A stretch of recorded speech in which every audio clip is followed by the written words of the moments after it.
দাদা হুজুর কেবলার একটা কথা বলতে গিয়ে পিছিয়ে এসেছি। মুজাদ্দিদুজ্জামান দাদা হুজুর পীর কেবলা রহমাতুল্লাহ আলাইহি বাংলাদেশে কোন একটা জলসাতে ঘরে বসে রয়েছেন, আর কিছুক্ষণ বাদে স্টেজে উঠবেন। কিছুক্ষণ বাদে স্টেজে উঠবেন।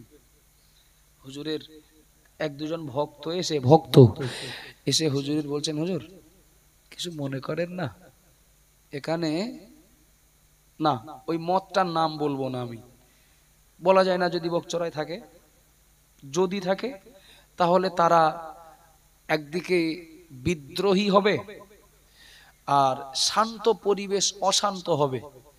তবে মতটা কি ওটা আমি জানি, পার্সোনাল কেউ আমাকে জিজ্ঞেস করলে আমি বলবো। ওই বলেছেন, হুজুর এখানে কিন্তু ওই মতের কিছু লোক আছে, শিওর তারা বেদাতি। কি বাবা? বেদাতি। বেদাতি মানে বেদাতি মতের লোক। হুজুর এখানে কিছু ওই মতের লোক আছে, তো আপনি ওয়াজ নসিহত যাই করেন ওদের বিরুদ্ধে যেন কিছু বলবেন না। ওরাও কিন্তু খুব হিংস্র, ওরা এক মজলিসে ওরা অশান্তি করবে, এমনকি আপনার উপরেও আক্রমণ করতে পারে। আপনি যেন কিছু বলবেন না। আচ্ছা আমার যদি এরকম বলে দেয়, আমার হ্যাঁ, আমি মার খাওয়ার কাজ কি করব? একটু কথা বলে না, মার খাওয়ার কাজ কি করব? শুধু একবার শুনে নেব। আমার যারা দাওয়াতকারী, আমার যারা শ্রোতা, বা আমাকে আনার ব্যাপারে প্রস্তাব দিয়েছিলেন যারা, সমর্থন করেছিলেন যারা, বা এই গ্রামের মানুষ যারা, তারা সব এই রকম। আমি বলো সবার মোটামুটি বাঁচিয়ে কিছু কথা বলার চেষ্টা করব। কেন? মার খেতে হবে, খারাপ হতে হবে, গাল শুনতে হবে। ও কাজ করতে বলো আমার মতো হুজুর রাজি না। শ্রোতারা বাহাবা দেবে, জিন্দাবাদ দেবে, 10,000 20,000 ও 50,000 চাইলেও হয়তো পকেটে গুজে দেবে। তবে এই যে টাকাগুলো গুজে দিচ্ছে না, এগুলো সব বিপদের দরখাস্ত করা হচ্ছে। ভুল বলছি নাকি? কিয়ামতের দিন মালিকের কাছে কঠিন আসামি হতে সাহায্য করছে। আব্বাজান ভাইরা মনে রাখুন, ও মা বোনেরা মনে কেদিন মুজাদ্দিদুজ্জামান দাদা হুজুর পীর কেবলা রহমাতুল্লাহ আলাইহি বললেন, ও আমার ভক্ত, আমার মুরিদ, তুমি বা তোমরা যাদের কথা বললে আমি আবু বকর, আমি জানি ওরা বেদাতি। আমি আবু বকর জানি ওরা বেদাতি। ওদের ব্যাপারে ওরা কিছু মানুষ এখানে আসে, ওটা যদি আদৌ না জানতাম ব্যাপারটা আলাদা ছিল। ওরা আসে জানতে যখন পেরেছি, আমার তো বলা আবশ্যক হয়ে গেছে। ওদের বিরুদ্ধে যদি না বলি, একদিকে আমাকে আল্লাহর কাছে আসামি হতে হবে, অপরদিকে ওদের বিরুদ্ধে যদি না বলি, ওরাই কিয়ামতের দিন আল্লাহর কাছে আমাকে আসামি বানাবে। আল্লাহ পাক, আমরা ভুল পথে ছিলাম। ফুরফুরান আবু বকর আমাদের গ্রামে সভা করতে এসেছিলেন, কিন্তু আমাদের তো এ ব্যাপারে কিছু বলেননি। ও আমার ভক্ত, ওগো আমার মুরিদ, মনে রাখো, আমি যদি, ওরা তো বিপদের পথে, ওরা তো বেদাতি, ওদের বিরুদ্ধে যদি না বলি, আমাকে দুমুখ আসামি হতে হবে, আমাকে দুমুখ অপরাধী হতে হবে। একদিকে দায়িত্ব পালন না করার জন্য আল্লাহর কাছে আমার আসামি হতে হবে, অপরদিকে ওরা যখন আসামি হবে, ওরা ওদের দায় আমার উপরে চাপাবে। যা হবে হবে, আমার দায়িত্ব আমি পালন করব, ওদের যা করার ওরা করবে। কিছু মনে নেন না বাবা। দাদা হুজুর কেবলা সেই বেদাতি মত পথের বিরুদ্ধে বাংলায় বলে তুলোধনা করলেন, তবে ওরা কেউ সাহস পায়নি দাদা হুজুর কেবলাকে আক্রমণ করা তো দূরের কথা, অপমানজনক কোনো কথাও বলবে এ সাহস ওদের হয়নি। একটু মোহব্বত করে বলেন, ইজ্জত বাঁচানোর মালিক কে বাবা? আব্বাজান বায়না মনে রাখুন, ও মা বোনেরা মনে কেদিন আমি আমার অনেক পরিচয় রয়েছে। আমি আল্লাহর বান্দা, আমি আব্দুল মুহিত, আমি আল্লাহর বান্দা, আমি মুহাম্মাদুর রাসূলুল্লাহর উম্মত। আমার আরো পরিচয় রয়েছে। চার ইমামের এক ইমাম, ইমামে আজম আবু হানিফা রাহমাতুল্লাহ আলাইহির প্রতিষ্ঠিত যে মাযহাব বা তার দ্বারা তৈরি হওয়া যে মাযহাব, আমি হানাফি মাযহাবের অনুসারী। আমি কে? আমি আল্লাহ বান্দা, আমি মুহাম্মাদুর রাসূলুল্লাহর উম্মত, আমি ইমাম আজম আবু হানিফা রাহমাতুল্লাহ আলাইহির মাযহাবের অনুসারী। কে আমি? আমি ফুরফুরা শরীফের পীর মুজাদ্দিদুজ জামান আলা হযরত দাদা হুজুর পীর কেবলা রাহমাতুল্লাহ আলাইহির সিলসিলার বাতার রেখে যাওয়া রীতিনীতি পথ মত আদর্শের আমি অনুসারী। ও বাবাজিরা ভাইরা মনে রাখুন, আমি যদি সত্যই যদি একজন বক্তা হই, আমি সত্যই যদি একজন আলেম হই, আমি সত্য যদি একজন দ্বীনের দায়ী হই, সত্যই যদি আমি মানুষকে হেদায়েতের কথা বলার মতো সামান্য পরিমাণেও যদি যোগ্য হই, আমাকে দুটো দিক খেয়াল রাখতে হবে। একটা হলো, আমি যদি সমাজের মাটিতে সমাজের মানুষদের ভিতরে শরিয়ত বিরোধী, সমাজ বিরোধী, কোরআন সুন্নাহ বিরোধী যে সমস্ত কারণগুলো সমাজের মানুষকে জড়িয়ে ধরেছে, আমি যদি সমাজের কেউ রাগ করবে, আমার উপরে অসন্তুষ্ট হবে, কেউ আমার গালিগালাজ করবে, কেউ আমার প্রতি রাগান্বিত হবে, এই ভয়ে যদি আমি সমাজের শরিয়ত বিরোধী, কোরআন সুন্নাহ বিরোধী কাজে জড়িয়ে থাকা ওই মানুষগুলোর এই অন্যায়ের প্রতিবাদ যদি আমি না করি, তাহলে একদিকে আল্লাহর কাছে আমার আসামি হতে হবে। অপরদিকে মনে রাখুন, এটা তো দাদা হুজুরের আদর্শ নয়, এটা তো মুজাদ্দিদুজ জামানের আদর্শ নয়। দাদা হুজুরের আদর্শ তো এটাই। সমাজ কি বলবে, সাধারণ মানুষ কি বলবে, আমার শ্রোতারা ওরা আমার কিভাবে কোন মনে নেবে, ওটা তো দাদা হুজুরের দেখার বিষয় ছিল না। দাদা হুজুরের আদর্শ তো এটাই, অন্যায় দেখলে তার প্রতিবাদ করো, সাধারণ মানুষের ঈমান বাঁচুক, আমল বাঁচুক, সাময়িকের জন্য ওরা যদি রাগান্বিত হয়, আমিও বাঁচবো, ওরাও বাঁচবে। সুবহানাল্লাহ বলবেন না? একটু মোহব্বত করে বলেন। সাময়িক সময়ের জন্য একটু হয়তো কারো জ্বালা করবে, কারো কষ্ট হবে, কিন্তু ভবিষ্যৎ ওদেরও ভালো, মানে মেনে নিলে ওদের ভালো, আর আমি বলার কারণে আমারও ভালো, মানে আসামি হতে হইল না। সত্যি যদি আল্লাহর কাছে আমার দাঁড়ানোর প্রতি এবং প্রশ্নের সম্মুখীন হওয়ার ব্যাপারে এই বিষয়ের প্রতি আমার বিশ্বাস থাকে, তাহলে শ্রোতা খুশি করে বক্তব্য হবে না। 2 নম্বর, আমি যদি দাদা হুজুর পীর কেবলা রহমাতুল্লাহ আলাইহির আর কিচ্ছু না একজন ভক্ত হয়ে থাকি, তাহলে আমার ভিতরে ওই একই আদর্শ জায়গা পেতে হবে। শ্রোতারা কি ভাববে, কি মন্তব্য করবে, ওটা দেখলে হবে না, যেটা সত্য সেটা বলতে হবে। আমার কথায় কষ্ট পাচ্ছেন নাকি? আবার জানবানা মনে গেদিন, ও মা বোনেরা মনে রাখুন, কিছু মনে নেন না, নবী দুনিয়াতে আর আসবেন না, নবী দুনিয়াতে আর আসবেন না। আল্লাহ নবী মুহাম্মদুর রাসূলুল্লাহ সাল্লাল্লাহু আলাইহি ওয়াসাল্লাম নবী আমার হায়াতে যতদিন দুনিয়া ছিলেন, তিনি নিজে সাহাবায়ে কেরামদেরকে সঙ্গে নিয়ে তিনি দ্বীনের দাওয়াতের এ দায়িত্ব পালন করে গেছেন। জাহান্নামমুখী মানুষগুলোকে জান্নাতের পথ দেখানোর জন্য, জাহান্নামমুখী মানুষগুলোকে জান্নাতের রাস্তা দেখিয়ে দেওয়ার জন্য আল্লাহ নবী এবং তার নিকটতম সাহাবায়ে কেরাম যারা ছিলেন ওই জামানায় নবীর সহযোগিতা করে দ্বীনের দাওয়াতের এ কাজ করে গেছেন। বাবা ও বাবা জিরা বায়না মনে কেদিন, আম্মা জান হযরত ফাতেমা রাদিয়াল্লাহু রাদিয়াল্লাহু তাআলা আনহা, আম্মা জান হযরত ফাতেমা রাদিয়াল্লাহু তাআলা আনহা যখন দেখলেন আল্লাহর নবী ইন্তেকাল করলেন, অর্থাৎ নবী ইন্তেকাল হয়ে গেলে নবীর বেটি ফাতেমা, নবীর কন্যা ফাতেমা আবু বকর হুজুরের কাছে চলে গেলেন। আবু বকর হুজুরের কাছে চলে গেলেন। আবু বকর হুজুরের কাছে গিয়ে বললেন, ও আল্লাহর নবীর নিকটতম সাহাবা, আমার আব্বার সঙ্গে সব থেকে গাঢ় সম্পর্ক ছিল আপনার, সব থেকে গাঢ় সম্পর্ক ছিল আপনার।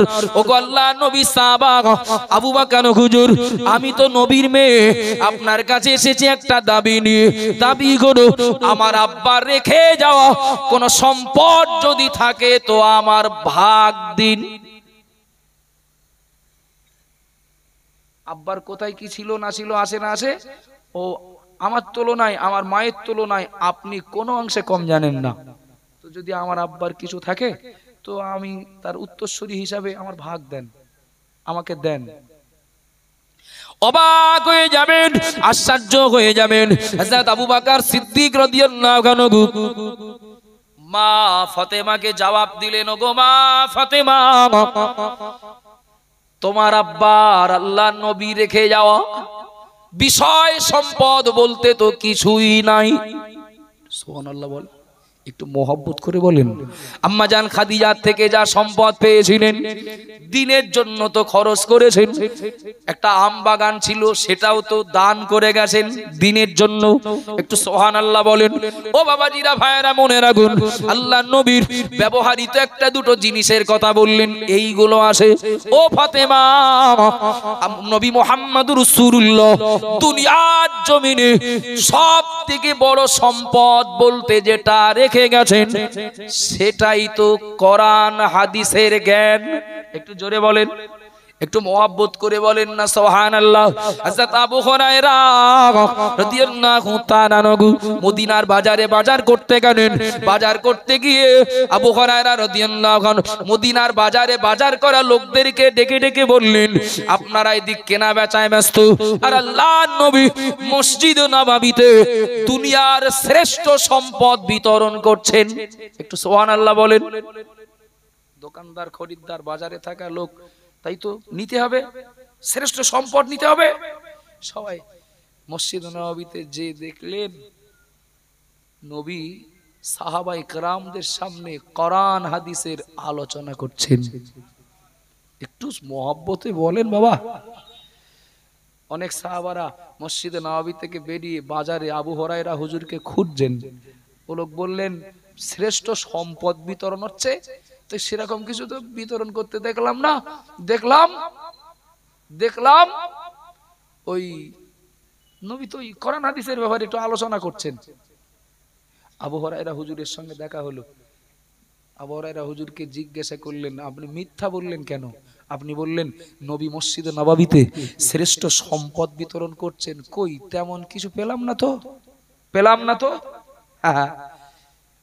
আবু হুরায়রা হুজুর বললেন, ওই বোঝা বুঝেছেন, নবী যেটা বলছেন, নবী যেটা বক্তব্য, কথা যেটা বিতরণ করছেন, ওইটাই হলো দুনিয়ার শ্রেষ্ঠ সম্পদ।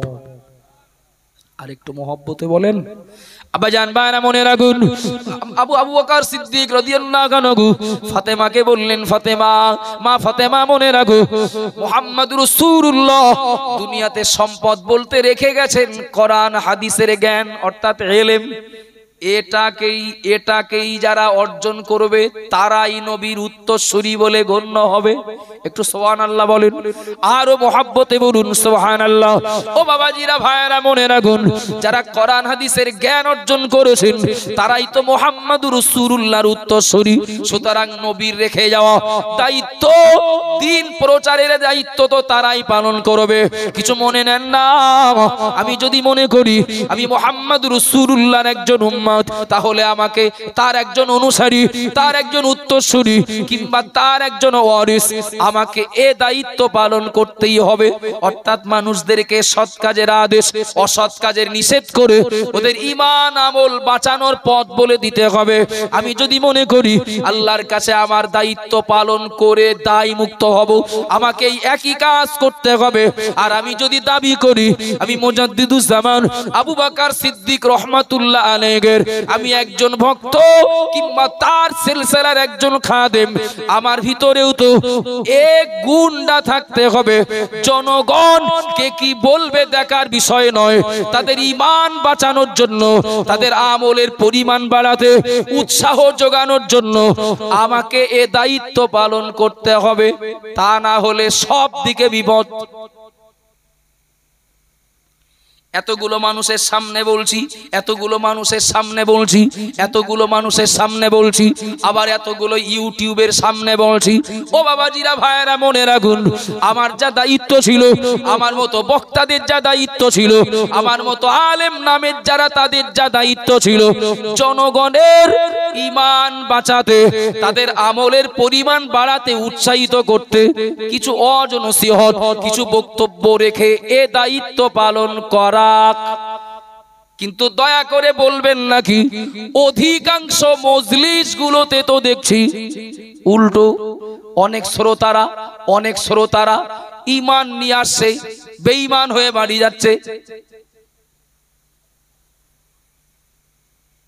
ভুল বলছি নাকি? একটু কথা বলেন বাবা। ঈমান নিয়ে আসছে, বেঈমান হয়ে বাড়ি যাচ্ছে। আপনি বলবেন কে ইমানদার কে বেঈমান তুমি জানো? বললাম জানি না, এটা সত্যি। তবে ছাউনি না জানলেও গোট তো বোঝা যায়।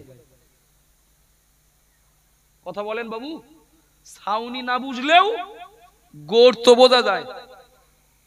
চালের ওপরের পানি নিচের দিকে আসবে, নিচের পানি উপরে যাবে না। ব্যতিক্রম কারোর কারামতি, কারোর মোজেজা কি আল্লাহর কোন হুকুম, ওটা আলাদা। কিন্তু সচরাচর প্রাকৃতিক নিয়ম যেটা, ওপরের পানি নিচের দিকে আসবে, দেখলে বোঝা যায়। সেই গোড়ায় বলেছিলাম, মনে আছে, সকালে ইমানদার আর সন্ধ্যাবেলা কাফের হবে। সন্ধ্যাবেলা ইমানদার ঈমান আনবে, আবার সকালবেলা কাফের হয়ে যাবে। প্রথম প্রথম মনে হতো তাই তো, ঈমান কি এত সস্তা? ঈমান কি এত সস্তা? সকালবেলা থাকবে আর বিকালে থাকবে না, সন্ধ্যাবেলা আবার আসবে, রাত্রি সকালবেলা আবার চলে যাবে। ঈমান কি এত নরমাল কিছু? ঈমান কি এত সস্তা কিছু? এত তাড়াতাড়ি যাবে আর আসবে? আল্লাহ সাক্ষী, জ্ঞানে না, যোগ্যতায় না, অভিজ্ঞতায় দেখছি।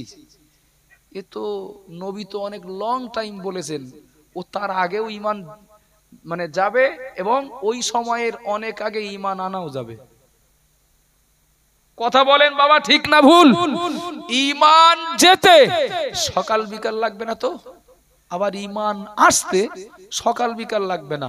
অন্তরে বিশ্বাস নিয়ে যদি কেউ জবানে স্বীকার করেন আল্লাহ মালিক, তিনি ছাড়া হায়াতের মালিক, মৌতের মালিক, রুজির মালিক ইত্যাদি, তিনি ছাড়া আমার কোনো মালিক নেই, অন্তরে যদি বিশ্বাস করে আল্লাহ মালিক, অন্তরে বিশ্বাস রেখে জবানে যদি বলে মুহাম্মাদুর রাসূলুল্লাহ আমার নবী, আল্লাহর নবী, আল্লাহ রাসূল, হয়ে গেল ঈমান আনা।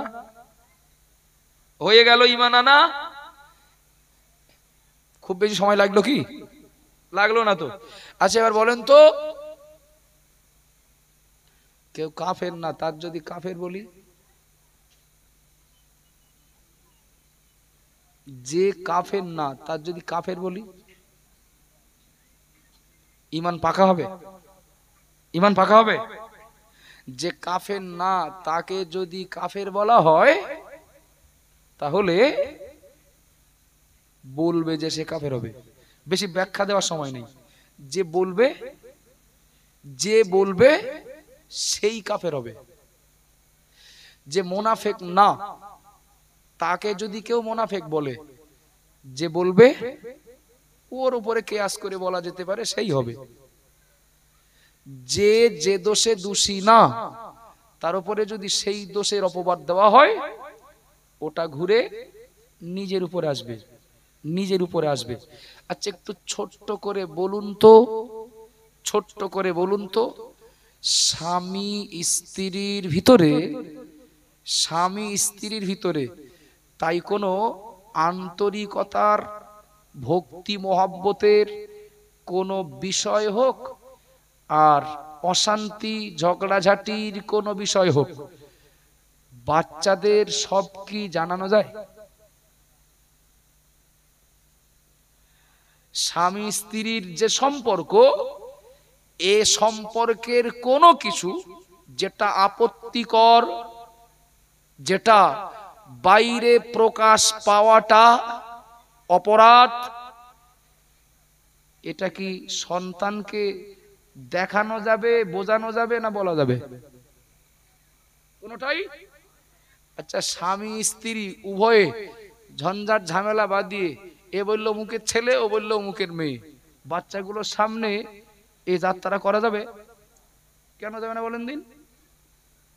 কারণ হলো এর প্রভাবটা না ওই বাচ্চার উপরে পড়বে, এর প্রভাবটা বাচ্চার উপরে পড়বে। বাপ মা গুতুগুতি করবে, বাপ মা ঝামেলা করবে, বাপ মা ওই সেই বাংলা, একদম গ্রাম্য বাংলা কথা বলে, জাত মারামারি। তো বাপ মা যদি জাত মারামারি করে, ক্ষতি হবে কাদের? প্রভাবটা পড়বে কাদের? আমি ধরেই নিলাম রজব আলী সাহেবের সাথে আমার কোনো একটা কারণে, কোনো একটা মতে, কোনো একটা আপনার বিষয় নিয়ে একটু মনোমালিন্য কি মতবিরোধ আমার সাথে আছে। তুলনাটা যদি দেই তো তুলনাটা ঠিক এই রকম, আলেম মাওলানা বক্তা বা ইমাম এরা মুসল্লি বা শ্রোতাদের কাছে বাপ মায়ের মতো। ভুল বলছি বাবা? আলেম মাওলানা বক্তা বা ইমাম, এই নামগুলো যাদের, এই বৈশিষ্ট্য বা এই গুণগুলো যাদের ভিতরে, তারা তো শ্রোতা বলি আর মুসল্লি বলি, এই মানুষগুলোর তো বাপ মায়ের তুল্য।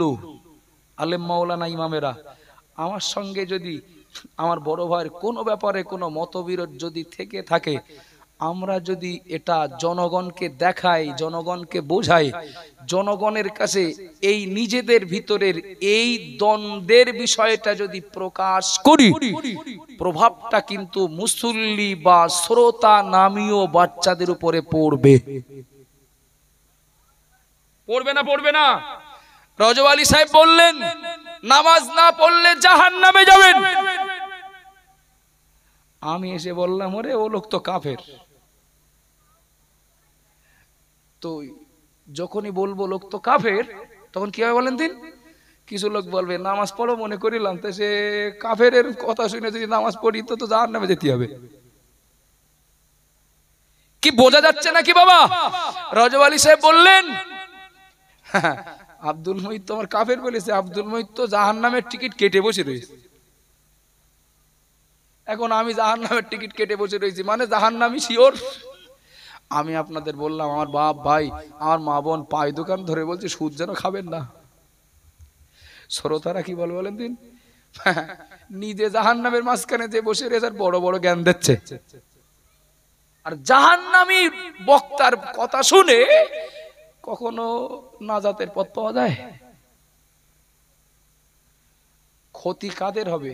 শ্রোতা নামীয়, মুসল্লি নামীয় বাচ্চাদের হবে না? কি আমার কথায় আপনারা কষ্ট নিচ্ছেন নাকি? ভুল বুঝছেন নাকি? কি সুন্দর, কি সুন্দর সিস্টেম বাপ! শ্রোতাদের দেওয়ার কথা ছিল কি, তাদের পাওয়ার কথা ছিল কি, আর দিচ্ছে কি, আর পাচ্ছে কি? শ্রোতাদের কার কি দোষ ত্রুটি, তাই স্টেজ থেকে বলা হতো যে আপনারা এটা করবেন না, যেন খবরদার, আপনারা যেন খবরদার এটা বাদ দেবেন না। আর এখন শ্রোতারা বিচারক, আর লড়াই হচ্ছে স্টেজ টু স্টেজ। ভুল বলছি নাকি? চায়ের দোকানে ঠ্যাংয়ের উপরে ঠ্যাং তুলে দিয়ে ধর্মহারা লোকটা হাতে সিগারেট নিয়ে বলে, ওই জন্যই তো হুজুরদের কথা শুনিনি, ওই জন্যই তো নামাজ পড়িনি, ওই জন্যই তো আমি রোজা রাখি নে, ওই জন্যই তো আমি যাকাত দেই নে। বাবা, বাস্তবে এই গুতুগুতির জায়গাটা তো স্টেজ না, পার্সোনাল। যদি আমার কোনো ত্রুটি, আমার কোনো ভুল থাকে, তাহলে এ ভুলটা যার চোখে ধরা পড়বে তিনিও সমাজের একজন বাপ মা হিসাবে কাজ করছেন, আমিও বাপ মায়ের মতো কাজ করছি। তো আমার কোনো ভুল তার চোখে ধরা পড়লে হয় আমাকে ফোনে না আমার বাড়ি যেয়ে বলা, আর তার ভুল আমার চোখে ধরা পড়লে হয় তাকে ফোনে না হয় বাড়ি যেয়ে বলা। এইটাই তো ভালো হতো, স্বামী স্ত্রীর সমস্যা আড়ালে মিটে যেত, বাচ্চারা কিছু বুঝতে পারতো না। কি আমার কথায় কি আপনাদের অসুবিধা হচ্ছে নাকি বাবা? কিছু মনে নেন না। এই জন্য আমি আপনাদেরকে গোড়ায় বলে একটা কথা বলেছিলাম, গোড়ায় 35 বছর সংসার করবেন যে মেয়েটাকে নিয়ে, সেই মেয়েটাকে যদি আপনাকে এত খোঁজাখুঁজি করতে হয়, 35 বছর সংসার করবে আপনার মেয়ে যে ছেলের সঙ্গে, সেই ছেলেটা কে হবে যদি এত খোঁজাখুঁজি করতে হয়, যার বক্তব্যের উপরে আমল দেওয়াতে নির্ভর করবে পথ জাহান্নামমুখী না জান্নাতমুখী, এই বক্তব্য দেওয়ার জন্য ডাকবেন যার, তার একটু খোঁজ খবর নেবেন না?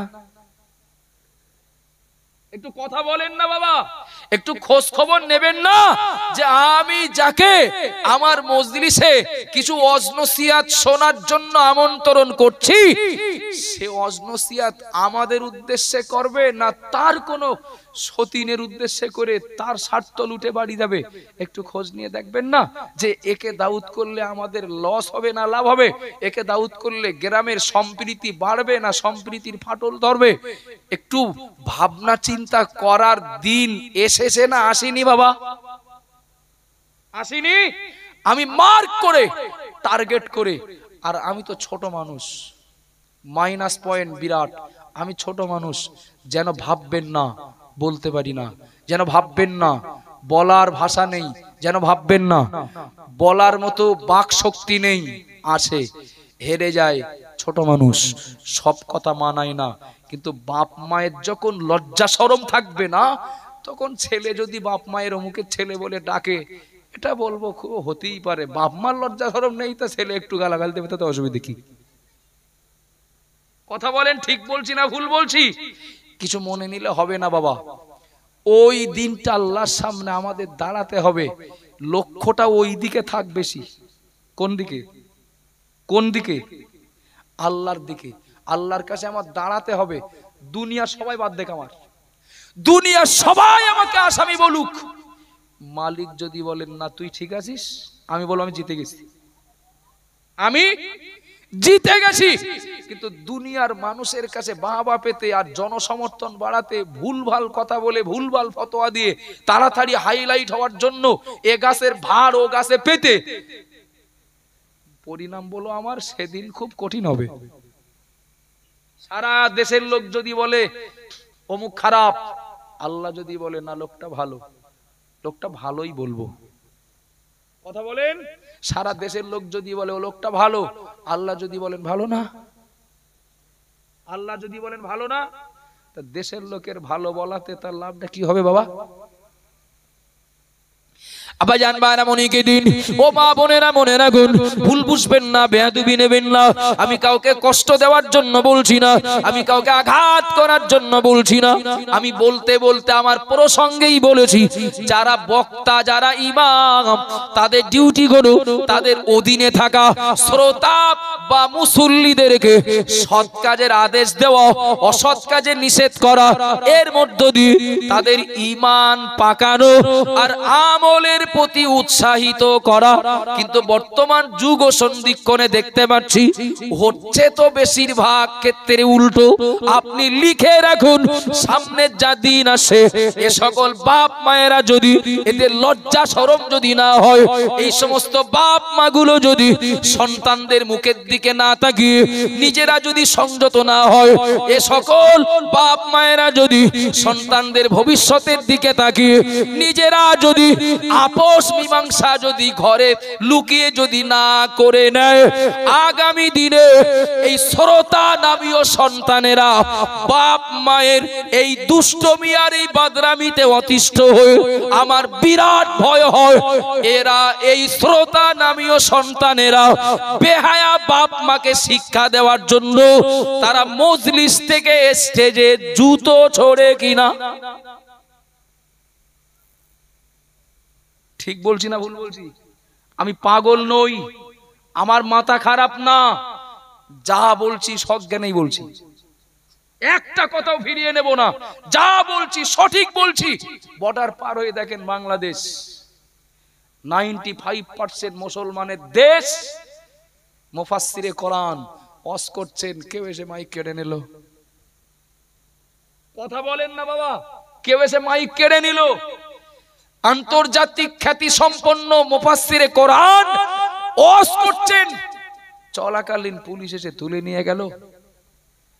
কিছু মনে নেন না, কিছু মনে নেন না। এইভাবে এই ধারা যদি চলতে থাকে, এক আলেম মাওলানা ইমামদের সাধারণ মানুষদের কাছে কঠিন বেজ্জতি হতে হবে। আর এই নিয়ে যখন চরম পর্যায়ে পৌঁছাবে, প্রশাসন সভা সমিতির উপরে নিষেধাজ্ঞা জারি করবেই। ওরা তো শুধু সুতো খোঁজে, শুধু তো সুতো খোঁজে। একটা ইস্যু পেলে হয়, সুস পেলে ফাল ঢুকিয়ে দেবে, সুসের মতো জায়গা পেলে ফাল ঢুকিয়ে দেবে। সুতরাং নিজেরা দায় মুক্ত হই। আমি বক্তা, আল্লাহর কাছে আসামি হব না, আমার ডিউটি পালন করব। আমি ইমাম, আল্লাহর কাছে আসামি হব না, আমি মুসল্লিদের প্রতি আমার দায়িত্ব পালন করব। আমি মেম্বার, ও আমার ভোট দেয়নি তাই কি, যদি গরিব মানুষ হয়, পাওনাদার যদি হয়, ওর পাওনাটা ওকে দেব। আমি আল্লাহর কাছে আসামি হব না। আমি ডাক্তার, আমি জানি ওর 200 টাকার ঔষধ দিলে সেরে যাবে, কমিশন পাওয়ার ধান্দায় অযৌক্তিক 5টা রিপোর্ট করতে দেব না। আল্লাহর কাছে ধরা খেতে হবে। কথা বলেন, ঠিক বলছি না ভুল বলছি? আমি মাস্টার, আমি জানি 10:30টার জায়গায় 11টার সময় স্কুলে গেলে একটু দাপট আছে, তো আবার এদিক পার্টিও করে, তেমন কেউ কিছু বলবে না। কিন্তু 10:30 থেকে 4টে পর্যন্ত ডিউটি ধরেই কিন্তু মাসে 50,000 টাকা মাইনে ধার্য। আমার কথা শুনছেন বাবা? যদি আধ ঘন্টা দেরি করে যায় কিংবা 2 দিন যদি দেরি করে যায়, আমি ধরেই নিচ্ছি আমার উপরে কেউ কথা বলবে না, আমি ধরেই নিচ্ছি আমার মাইনে কাটা হবে না। কিন্তু মালিকের কাছে আসামি বলে হতে হবে। 5 ঘন্টার ডিউটি টাকা নিলে 4.5 ঘন্টা ডিউটি করলে কেন? আমি ভুল বলছি নাকি বাবা? ক্ষমতা আছে, যে ছেলেটার যোগ্যতা আছে, যে মেয়েটার যোগ্যতা আছে, চাকরিটা পাওয়ার কথা ছিল যার, আমি হ্যাঁ বললে হয়ে যেত। নাম্বার ওর বেশি, কিন্তু ওরা গরিব পরিবারের সন্তান, গরিব পরিবারের ছেলে মেয়ে, নাম্বার পেয়েছে ভালো। পারবা তো টাকা দিতে? খোঁজ নিয়েছে, প্যানেল তৈরি হয়নি তখন না, তো সে তো সম্ভব না। আব্বা ভ্যান চালায়, আব্বা ওই তো রাজমিস্ত্রি লেবারি করে, আব্বা ওই জল করে ডিউটি করে মাসে 8,000 করে পায়, আব্বা মসজিদ ইমামতি করে, আব্বা ওই অমুকের দোকানে একজন কর্মচারী হিসাবে কাজ করে, কোন রকমের সংসারটা চলে, তো 2 লাখ 3 লাখ দেবো কি করে? চাকরি বলে বটতলায় যাবে। কথা বলেন না বাবা? চাকরি বটতলায় যাবে। ওর 30 জন পরে যার সিরিয়াল, সে বললো আমার দিলি 10 লাখ। আমি বিরাট আনন্দ করে বলছি না, আমি বিরাট কষ্টে বলছি। আপনার হাতে পাওয়ার আছে, আপনার ডিউটি ছিল যে পাওনাদার তাকে দেওয়া। কথা বলেন না বাবা? আপনি 2 লাখ 5 লাখ 10 লাখ টাকা ঘুষের বিনিময়ে যোগ্য ছেলে মেয়েগুলো সারা জীবন কাঁদবে, ওদের পথে ভাসিয়ে দিলেন।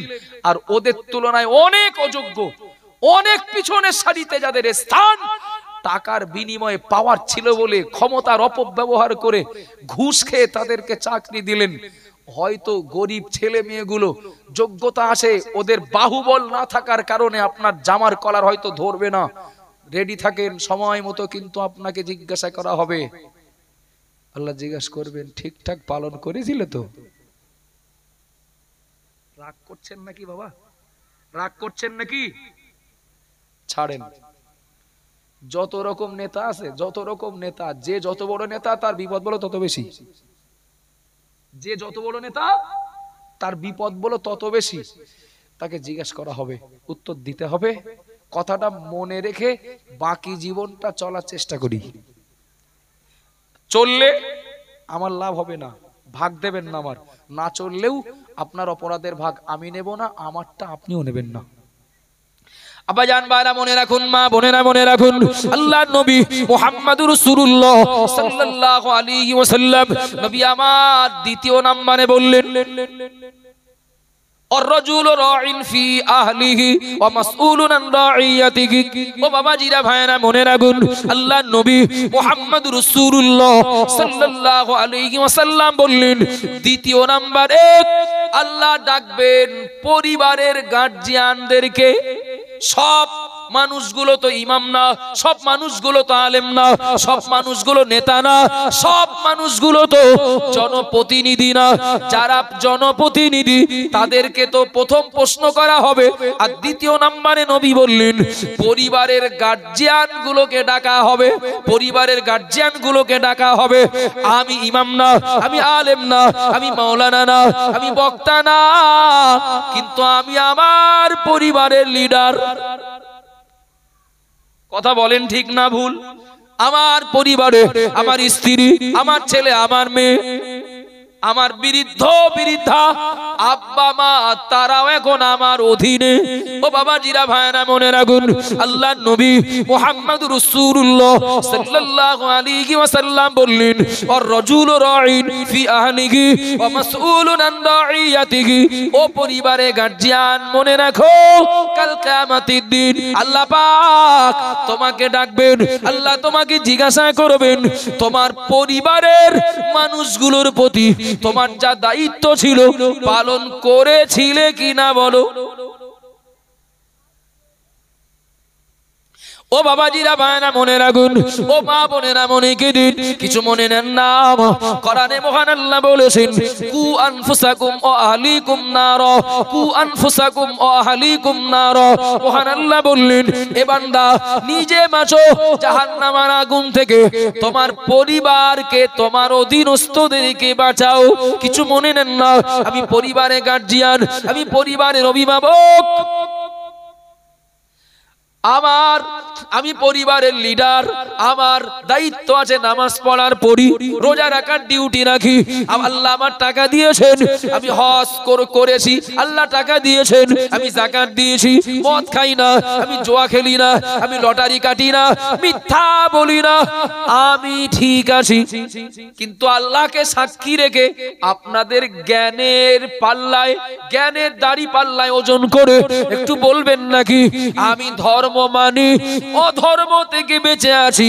কিন্তু আমার পরিবার যদি আমার ডিউটি ত্রুটির কারণে ওরা যদি ধর্ম হারা হয়ে জাহান্নামী হয়, জাহান্নামে বলো ওরা একা একা যাবে না, আমারও নিয়ে যাবে। কি ভুল আছে নাকি? বাপ পরিবারের গার্জিয়ান, বাপ ছেলে মেয়ে আছে, তার ছেলে মেয়ে আছে, বাপ মসজিদে যাওয়ার পথে বাড়ির থেকে বার হন তসবিহ হাতে, রাস্তার দুধারের লোক খুব সুধারণা করেন, লোকটার না হাতের থেকে তসবিহ পড়ে না। মসজিদ থেকে বার হন তসবিহ হাতে, মুখে তসবিহ, আবার কিছু কিছু তসবিহ পড়ার লোক দেখেছি, আল্লাহ সাক্ষী, মিথ্যা বললে আমার পাপ হবে, মিথ্যা বলে আমার লাভ কি? কিছু কিছু তসবিহওয়ালা আছে, এরা এত বড় চিটিংবাজ, এত বড় চিটিংবাজ, তসবিহ গুনেই যাচ্ছে। চাচা কোথায় গিয়েছিল? ওই সেই একটু সেই চলছে বলে, এদিক চলছে বলো, ওই সেই আসরের নামাজ পড়ে একটু সেই চা খাওয়া অভ্যাস, সেই বকচরা বাজারে গিয়েছিলাম, ওখান থেকে আবার সেই একজন ডাকলো, সেই স্বামী স্ত্রী একটু ঝামেলা হচ্ছে, তাই একটু পরামর্শ নেবে, তসবিহ চলছে বলে হাতে। তারপরে এই বাড়ি আসলাম, আবার মাগরিবের টাইম তো প্রায় হব ভাব, আসে না নেই, মুখে কথাও চলে, তসবিহও চলে।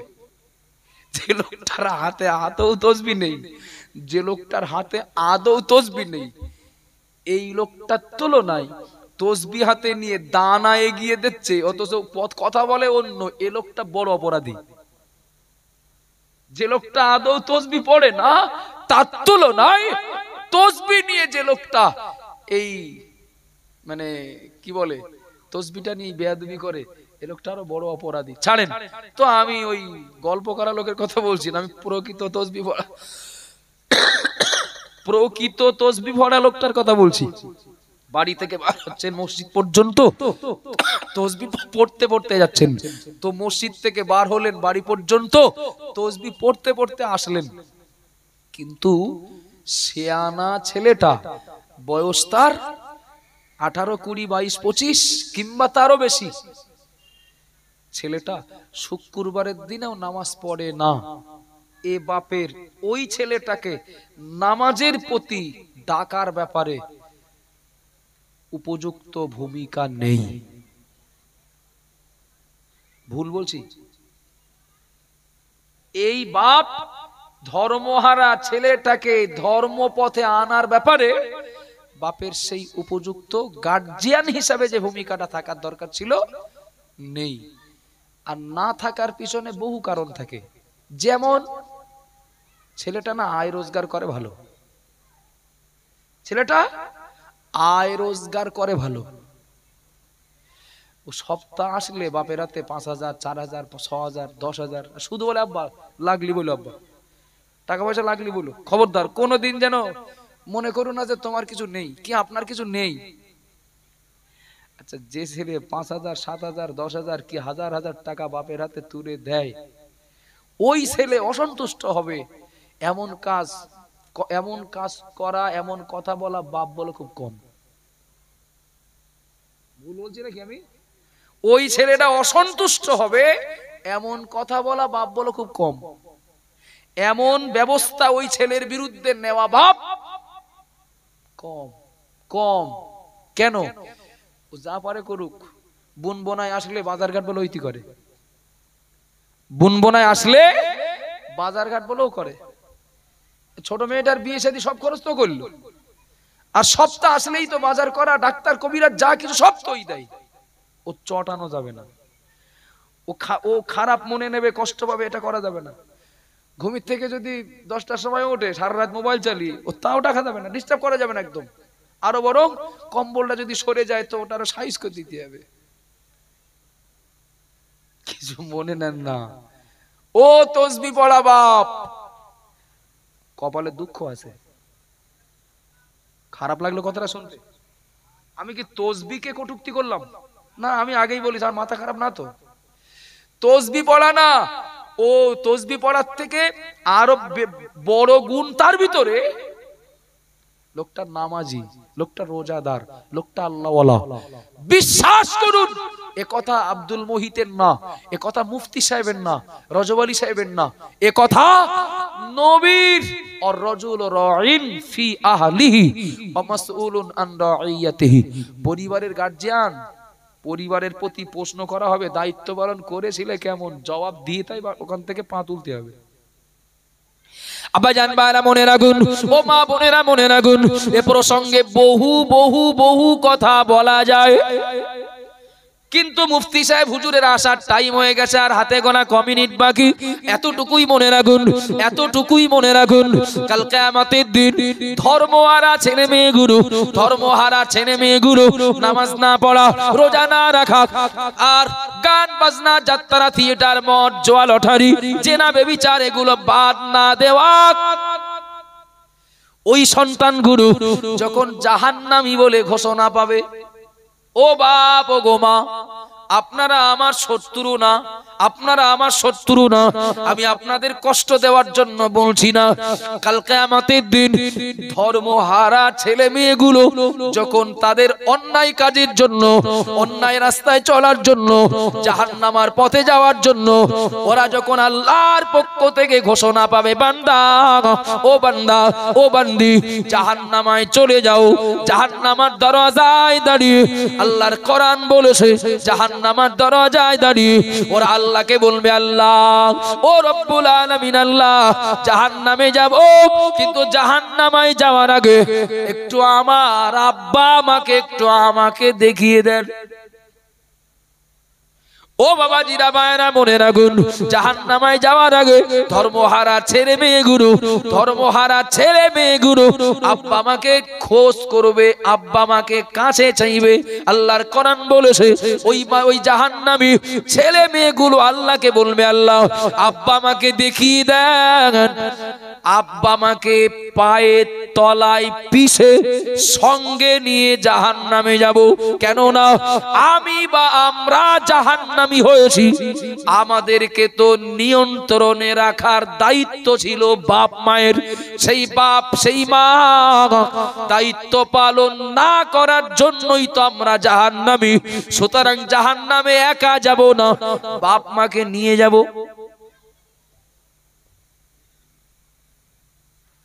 আবার সন্তান যদি ভালো হয়, সন্তান যদি ভালো হয়, খারাপ হলে এ দায় যদি বাপ মায়ের উপরে আসে। সন্তান যদি ভালো হয়, ভালোর পুরস্কারটাও বলো বাপ মার পাওনা হবে। সুবহানাল্লাহ বলেন, একটু মোহাব্বত করে বলেন। এ প্রসঙ্গে অনেক কথা আছে, বাড়ছি না, চলুন। তাহলে গার্জিয়ান হিসাবে আমার ডিউটি, যেমন আমার নিজের ধর্মপথে চলার চেষ্টা করা, পাশাপাশি আমার সন্তান সন্ততি যারা আসে ওদেরকেও দিনের বাঁধনে আনার সাধ্যমতো চেষ্টা করা। যুগটা খুব খারাপ, সময়টা খুব খারাপ। আমার সন্তানকে মাস্টার শাসন করবে, সেদিন উল্টে গেছে। কি হয়েছে বাপ? আমার বাচ্চাটা, আমার ছেলেটা, আমার মেয়েটা স্কুলে পড়ে দুষ্টুমি করলে মাস্টার তো শাসন করে ওর যে সাইজ করবে, কিন্তু সেদিন তো উল্টে গেছে। মাস্টার শাসন করবেন না, ও বিড়ি খেলেও কিছু বলবে না, ও খৈনি খেলেও কিছু বলবে না। ওর পকেটে যদি সিগারেটের প্যাকেট থাকে তাও কিচ্ছু বলবে না, বরং কখনো কখনো হয়তো বলবে এই মাঝে মধ্যে আমার একটা দুটো দিস। আপনার আমার ছেলে মেয়েগুলো ওরা স্কুলে যে শিক্ষা প্রতিষ্ঠানে যে শিক্ষিতা হবে, কিন্তু ওদেরকে মানুষ করার দায়িত্বের মূল স্টিয়ারিং বাপ মাকেই ধরতে হবে, তাই না বাপ? রাস্তা দিয়ে হাজি সাহেব, রাস্তা দিয়ে মুয়াজ্জিন সাহেব, মুরব্বি মুসল্লি যখন মসজিদে যেতেন, সেই 25 বছরের যুবক ছেলেটা সবে বিড়ি খাওয়া ধরেছে, সবে বিড়ি ধরিয়েছে, এত সময় চোখে পড়েছে হাজি সাহেব আসছে, যেভাবে হোক বিড়িটা সারবে না ফেলে দেবে, সারবে না হয় ফেলে দেবে, আড়াল করবে না আমি ঠিক আছে, এইটাই বোঝাতে যাবে আর কি। না একটা বিড়ি নষ্ট হলো, সেই চাচাজি চলে যাওয়ার পর আবার ধরাবে। সত্যি কথা বলেন দিন, এখন তো হাজি সাহেব সাধারণ মুসল্লি তো দূরের কথা, এখন ইমাম দেখেও বিড়ি ফেলা না, কিছু খেত লোক আছে ওরা ইমাম আসা দেখে বিড়ি ধরায়। রাগ আছে কোন দিক থেকে, হয়তো রাগ আছে, ওই ইমাম সাহেব আসছে সিগারেটটা বিড়িতে কাছে যদি না থাকে, ইমাম আসা দেখে তাস খেলার সূচনা করে, ইমাম আসা দেখে লাগাম ছাড়া গাল খিস্তি করে। ভুল বলছি নাকি বাপ? এখন তো সেদিন নেই, আমার সন্তানকে আর একজন একটু ভালো করে দেবে, কারো সন্তান আমি একটু ভালো করে দেব। এ শাসন স্কুলে নেই, শিক্ষা প্রতিষ্ঠানে নেই, তা গ্রাম বাংলায় পাড়ায় থাকে। আপনার বাচ্চাকে আমি যখন শাসন করব, আপনি আমার থানা কোর্ট দেখাবেন। আমার বাচ্চাকে আপনি যখন শাসন করবেন, ও অপরাধী হলেও আমি আপনার থানা কোর্ট দেখিয়ে ছাড়বো। কিন্তু বাপ মা যদি সন্তানকে শাসন করে, এখানে নাক গলানোর কেউ নেই। কি আমার ভুল হচ্ছে নাকি বাবা? গার্জিয়ান হিসাবে আল্লাহর কাছে হিসাবটা দিতে গেলে সন্তানের প্রতি দায়িত্বটা পালন করতে হবে। মাসটা ফাল্গুন মাস না পৌষ মাস ওটা দেখলে হবে না। সন্তান যদি ফজরের নামাজ কাজা করে ঘুমিয়ে থাকে, ও বাপ ডাকতে হবে, ডাকার পরে উঠেনি, ডাকার পরেও শোনেনি, মেয়েটাকে বারবার ওকে পর্দার কথা বলার পরেও শোনেনি, ও অবাধ্য হয়েছে, ও বহু রকম ভয় দেখিয়েছে, হুমকি দিয়েছে, অনেক চেষ্টা করে হলো না, অন্তত মনের তৃপ্তি, ওই দায়টা আমার উপরে আর আসবে না। আবাজান বারা মনে রাখুন, এখন বাপ পরিবারে গার্জিয়ান, বাপের ডিউটি হলো সন্তান সন্তাতিকে লাগামে রাখা। এ দায়িত্ব পালন না করলে আল্লাহর কাছে দুমুখ আসামি হতে হবে।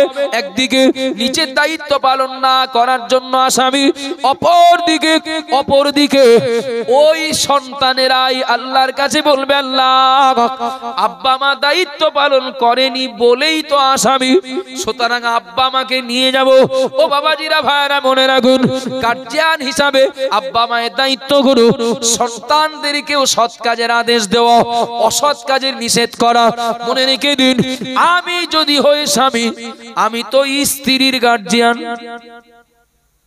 একটু কথা বলেন বাবা।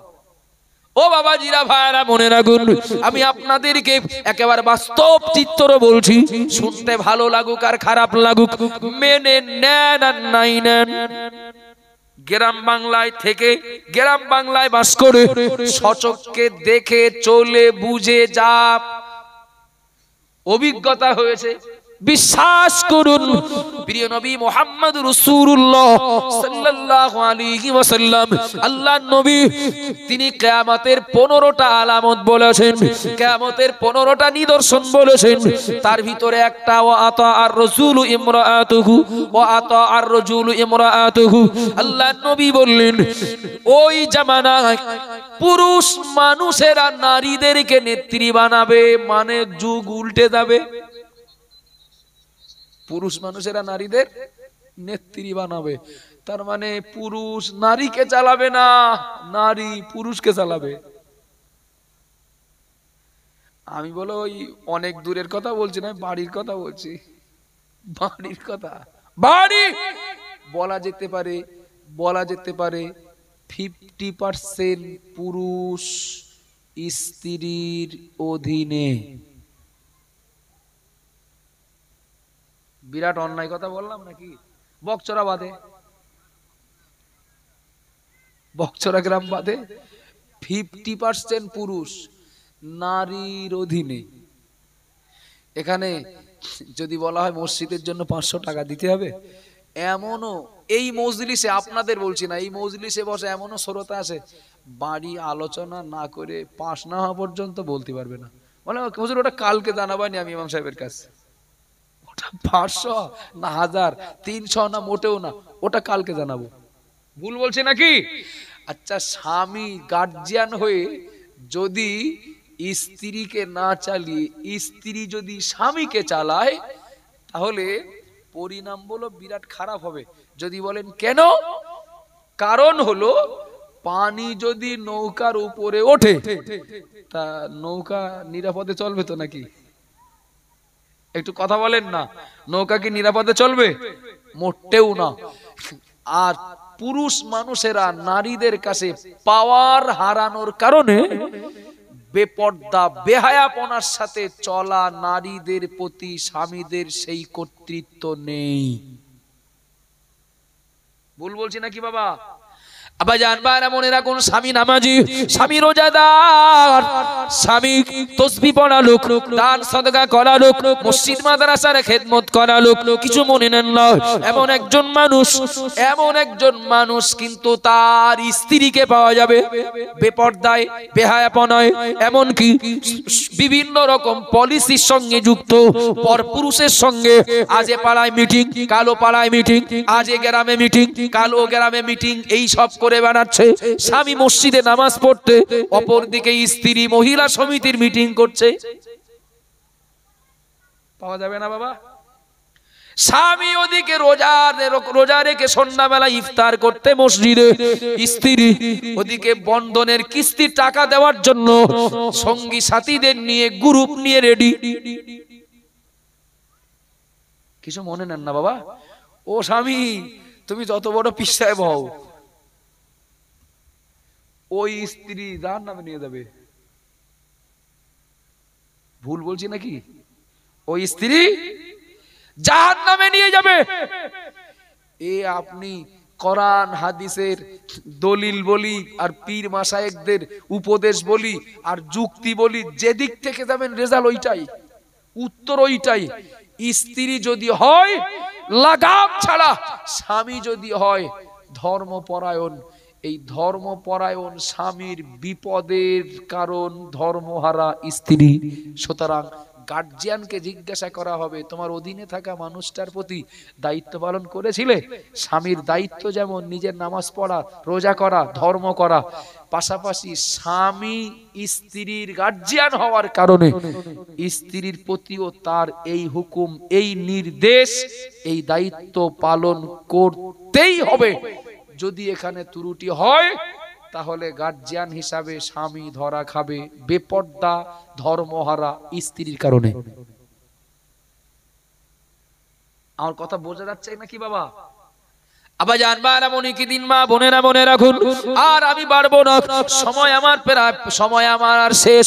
আমি শুরু থেকে এই পর্যন্ত প্রায় 2.5 ঘন্টা ধরে আপনাদেরকে একটা স্পষ্ট ধারণা দিয়েছি।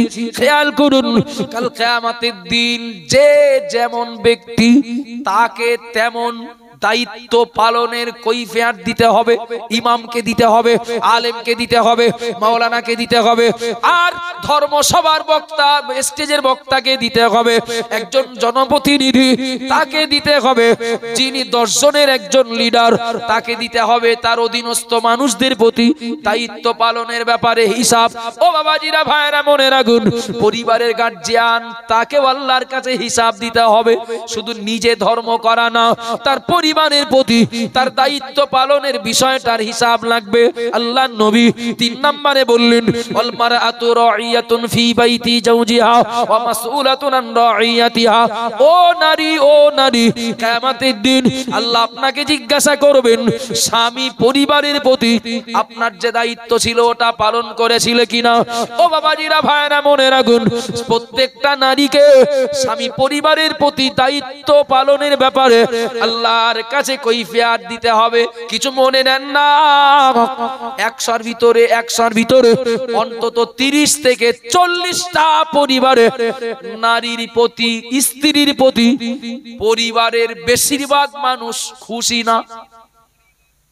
বিশেষ করে শ্বশুর শাশুড়ি। কথা বলেন ঠিক না ভুল? স্বামী স্ত্রীর ব্যবহারে খুশি না, শ্বশুর শাশুড়ি বৌমার আচরণে খুশি না, বৌমার ব্যবহারে খুশি না। মনে রাখুন, আল্লাহর নবী মুহাম্মদুর রাসূলুল্লাহ সাল্লাল্লাহু আলাইহি ওয়াসাল্লামকে একজন সাহাবা জিজ্ঞাসা করলেন, ইয়া রাসূলুল্লাহ, ইয়া হাবিবাল্লাহ, আমাদের পাড়ার একজন মহিলা ভালো নামাজি, রোজাদার, ধর্মপরায়ণা, পর্দা করে চলেন। ইয়া রাসূলুল্লাহ, ইয়া হাবিবাল্লাহ, ও আল্লাহর নবী, অনেক আমল ইবাদত বন্দেগী করলেও, পর্দার সাথে চললেও ওই মহিলাটার প্রতি তার পরিবারের কেউ সন্তুষ্ট না। ও নবী, ওই মহিলা মারা গেলে কোথায় যাবে? নবী বললেন, হিয়া ফিন নার, ও জাহান্নামে যাবে। বলেন নাউজুবিল্লাহ। তাকবীর দেন, নারায়ে তাকবীর। একটু মহব্বতে বলেন নারায়ে তাকবীর।